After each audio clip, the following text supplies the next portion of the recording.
Price the lord. ಇಂದಿನ ವಾಚನದ ಧ್ಯಾನಕ್ಕೆ ತಮಗೆಲ್ಲರಿಗೂ ಸ್ವಾಗತ. ನೀನಿತ್ತ ಉದ್ಧಾರಕನನ್ನು ನಾ ಕಂಡೆ ಕಣ್ಣಾರೆ. ಪ್ರಿಯರೇ, ಇಂದಿನ ಮೊದಲ ವಾಚನದಲ್ಲಿ ದೇವರು ಮಲಾಕಿ ಪ್ರವಾದಿಯ ಮುಖಾಂತರ ತಾನು ತನ್ನ ಒಡಂಬಡಿಕೆಯನ್ನು ಯೇಸುಕ್ರಿಸ್ತರ ಮುಖಾಂತರ ಪ್ರಕಟಿಸುವುದೆಂದು ಮತ್ತು ಆತನು ಅಕ್ಕಸಾಲಿಗನು ಕುಲುಮೆಯ ಬೆಂಕಿಯಲ್ಲಿ ಬೆಳ್ಳಿಯನ್ನು ಶುದ್ಧೀಕರಿಸಿದಂತೆ, ಆಗಸನು ಬಟ್ಟೆಯನ್ನು ಚೌಳಿಯಿಂದ ಶುದ್ಧೀಕರಿಸಿದಂತೆ ತಾನು ಆಯ್ಕೆ ಮಾಡಿದ ತನ್ನ ಜನರನ್ನು, ಲೇವಿ ಕುಲದವರನ್ನು, ಇಸ್ರಾಯೇಲರನ್ನು ಶುದ್ಧೀಕರಿಸುವೆನು ಮತ್ತು ಪವಿತ್ರೀಕರಣದ ನ್ಯಾಯ ತೀರ್ಪು ಅಂದರೆ ಕೆಡುಕರನ್ನೇ ಒಳ್ಳೆಯವರು ಎಂದು ಹೇಳುವ ದೇವರೇ ತನ್ನ ಪುತ್ರ ಯೇಸು ಕ್ರಿಸ್ತರ ಮುಖಾಂತರ ಜನರ ಪರವಾಗಿ ನ್ಯಾಯ ತೀರಿಸುವ ದಿನ ಬರುವುದೆಂದು ವಾಗ್ದಾನ ಮಾಡುತ್ತಾರೆ.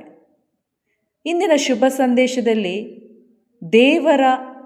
ದೇವರು ಮಾಡಿದ ಆ ವಿಮೋಚನೆಯ, ರಕ್ಷಣೆಯ ವಾಗ್ದಾನ, ಆ ಒಡಂಬಡಿಕೆಯನ್ನು, ಆ ಪ್ರವಾದನೆಯನ್ನು ಕಾತುರದಿಂದ ಕಾಯುತ್ತಿರುವ ಇಬ್ಬರು ವ್ಯಕ್ತಿಗಳನ್ನು ನಾವು ಕಾಣ್ತೇವೆ. ಸತ್ಪುರುಷನಾದ ಸಿಮಿಯೋನ ಮತ್ತು ಪ್ರವಾದಿನಿ ಅನ್ನಳು. ಇವರಿಬ್ಬರು ತಮ್ಮ ಮುದಿಪ್ರಾಯದಲ್ಲಿದ್ದರು. ಅನೇಕ ವರ್ಷಗಳಿಂದ ಅವರಿಗೆ ಪ್ರವಾದನೆ, ದೇವರು ಇಸ್ರಾಯೇಲ್ ಜನರ ಬಿಡುಗಡೆಯ ಕುರಿತಾಗಿ ಮಾಡಿದ ವಾಗ್ದಾನ, ಭರವಸೆಯಿಂದ ಅವರು ಎದುರು ನೋಡಿದ್ರು. ಬಾಲ ಯೇಸುವನ್ನು ದೇವಾಲಯದಲ್ಲಿ ಆತನ ತಂದೆ ತಾಯಿ ಮರಿಯ ಮತ್ತು ಜೋಸೆಫ ಸರ್ವೇಶ್ವರನಿಗೆ ಸಮರ್ಪಣೆ ಮಾಡಲು ಬಂದಾಗ ನಿರೀಕ್ಷೆಯಿಂದ ಕಾಯುತ್ತಿದ್ದರು. ಮತ್ತು ಸಿಮಿಯೋನ ಪವಿತ್ರಾತ್ಮರಿಂದ ತುಂಬಲ್ಪಟ್ಟಿದ್ದನು, ಪವಿತ್ರಾತ್ಮರಿಂದಲೇ ಆಶ್ವಾಸನೆ ಪಡೆದಿದ್ದನು. ಪವಿತ್ರಾತ್ಮ ಪ್ರೇರಿತನಾಗಿ ಆತ ಮಹಾದೇವಾಲಯಕ್ಕೆ ಯೇಸುವನ್ನು ಎದುರುಗೊಳ್ಳಲು ಬರ್ತಾನೆ. ಬಾಲ ಯೇಸುವನ್ನು ಕೈಯಲ್ಲಿ ಎತ್ತಿ, ನೀನಿತ್ತ ಉದ್ಧಾರಕನನ್ನು ನಾ ಕಂಡೆ ಕಣ್ಣಾರೆ, ನಿನ್ನ ಮಾತು ಸರ್ವೇಶ್ವರ ನೆರವೇರಿತೆಂದು ಉದ್ಗರಿಸುತ್ತಾನೆ. ಅಂತೆಯೇ ಪ್ರವಾದಿನಿ ಅನ್ನಳು ಮದುವೆಯಾದ 7ನೇ ವರ್ಷಕ್ಕೆ ವಿಧವೆ ಆಗಿದ್ಲು ಮತ್ತು ಉಳಿದ ವರ್ಷಗಳನ್ನು ಆಕೆ ವಿಶ್ವಾಸದಲ್ಲಿ, ನಿರೀಕ್ಷೆಯಲ್ಲಿ, ಪ್ರಾರ್ಥನೆ, ಉಪವಾಸ, ದೇವ ಆರಾಧನೆಗಳಲ್ಲಿ ನಿರತಳಾಗಿ ಆಕೆ ಆ ಪ್ರವಾದನೆಯನ್ನು ಎದುರು ನೋಡಿದ್ಲು. ಹೀಗೆ ಆಕೆಯೂ ಸಹ ಆ ಪ್ರವಾದನೆಯ ಫಲವನ್ನು ಸವಿಯುವುದನ್ನು ನಾವು ಕಾಣ್ತೇವೆ. ಮತ್ತು ಈ ಬಾಲ ಯೇಸುವನ್ನು ಆಕೆ ಸಹ ಎದುರುಗೊಳ್ತಾಳೆ.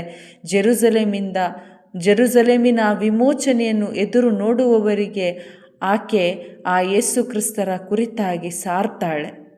ಪ್ರಿಯರೇ, ಸಿಮಿಯೋನ ಮತ್ತು ಅನ್ನಳು ಇಬ್ಬರು ಸಹ ನಂಬಿಕೆ ನಿರೀಕ್ಷೆಯಿಂದ ಕಾಯುತ್ತಿದ್ದರು. ಅವರು ಯೇಸುವನ್ನು ಗುರುತಿಸಲು ಅವರಿಗೆ ಸಾಧ್ಯವಾಯಿತು. ಅವರು ಪ್ರವಾದನೆಯನ್ನು ಎದುರು ನೋಡ್ತಾ ಇದ್ದರು ಮತ್ತು ವಿಮೋಚಕ, ಅನ್ಯ ಜನರನ್ನು ಬೆಳಕಿಸುವ ಜ್ಯೋತಿ, ಇಸ್ರಾಯೇಲರ ಕೀರ್ತಿಯಾದ ಯೇಸು ಕ್ರಿಸ್ತರನ್ನು ಅವರು ಕಣ್ಣಾರೆ ಕಂಡರು. ಆ ಪ್ರವಾದನೆಯ ಫಲವನ್ನು ಅವರು ಅನುಭವಿಸಿದರು. ಇವತ್ತು ಕ್ರೈಸ್ತ ವಿಶ್ವಾಸಿಗಳಾದ ನಮಗೆ ಉಳಿದಿರುವ ಒಂದೇ ಒಂದು ವಾಗ್ದಾನವಾಗಿದೆ, ಯೇಸು ಕ್ರಿಸ್ತರ 2ನೇ ಬರುಹೋಣ. ಇವತ್ತು ಅದನ್ನು ನಾವು ಎದುರು ನೋಡ್ತಾ ಇದ್ದೇವಾ? ಅದರಲ್ಲಿ ನಮಗೆ ನಂಬಿಕೆ, ನಿರೀಕ್ಷೆ ಇದೆಯಾ ಎಂದು ನಮ್ಮನ್ನೇ ನಾವು ಪರಿಶೀಲಿಸೋಣ. ನಾವು ಯೇಸುವಿನ ಬರುವಿಕೆಯಲ್ಲಿ ಆ ವಾಗ್ದಾನದಲ್ಲಿ ನೆಲೆ ನಿಂತಿರಬೇಕು. ಅದನ್ನು ಸದಾ ನಮ್ಮ ಕಣ್ಣೆದುರಿಗೆ ನಾವು ತರಬೇಕು. ಅದನ್ನು ಯಾವಾಗಲೂ ನಾವು ಎದುರು ನೋಡುವ ಒಂದು ನಿರೀಕ್ಷೆಯುಳ್ಳ ಜೀವನ ನಮ್ಮದಾಗಿರಬೇಕು.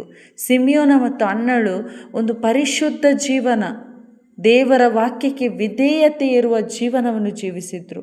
ಇವತ್ತು ನಾವು ಸಹ ಪವಿತ್ರಾತ್ಮರನ್ನು ಕುಂದಿಸದೆ, ನಿಶ್ಚೇತನಗೊಳಿಸದೆ, ನಿರ್ಮಲ ಹೃದಯ ಮತ್ತು ಶುದ್ಧ ಮನಸ್ಸಾಕ್ಷಿಯನ್ನು ಕಾಪಾಡುವಾಗ ಖಂಡಿತ ದೇವರ ಅನ್ಯೋನ್ಯತೆಯಲ್ಲಿ ನಾವು ಅಧಿಕ ಸಮಯ ಕಳೆಯುತ್ತೇವೆ. ಮತ್ತು ಹೀಗೆ ನಾವು ಪವಿತ್ರಾತ್ಮರಿಗೆ ಸೆನ್ಸಿಟಿವ್ ಆಗಿ ಬದುಕ್ತೇವೆ. ಪವಿತ್ರಾತ್ಮರಿಗೆ ಸೆನ್ಸಿಟಿವ್ ಆಗಿ ಬದುಕುವಾಗ ಮತ್ತು ಈ ವಾಗ್ದಾನವನ್ನು ಎದುರು ನೋಡುವಾಗ ಖಂಡಿತ ನಾವು ಸಹ ಅವರಂತೆ ಆ ವಾಗ್ದಾನದ ಫಲವಾದ ಯೇಸು ಕ್ರಿಸ್ತರನ್ನು ನಾವು ಇತರರಿಗೂ ಆ ರಕ್ಷಣೆಯ ಸಂದೇಶವನ್ನು ಸಾರುತ್ತೇವೆ. ಮಾತ್ರವಲ್ಲ, ಆ ರಕ್ಷಣೆಯ ಪರಿಪೂರ್ಣತೆಯನ್ನು, ಆ ವಿಮೋಚನೆಯನ್ನು, ಆ ಪವಿತ್ರೀಕರಣವನ್ನು, ಮಹತ್ವೀಕರಣವನ್ನು ನಾವು ಅನುಭವಿಸುತ್ತೇವೆ. ಅದರ ಫಲವನ್ನು ಪೂರ್ತಿಯಾಗಿ ಒಂದು ದಿನ ಅನುಭವಿಸುತ್ತೇವೆ. ಆಮೇನ್. Praise the lord.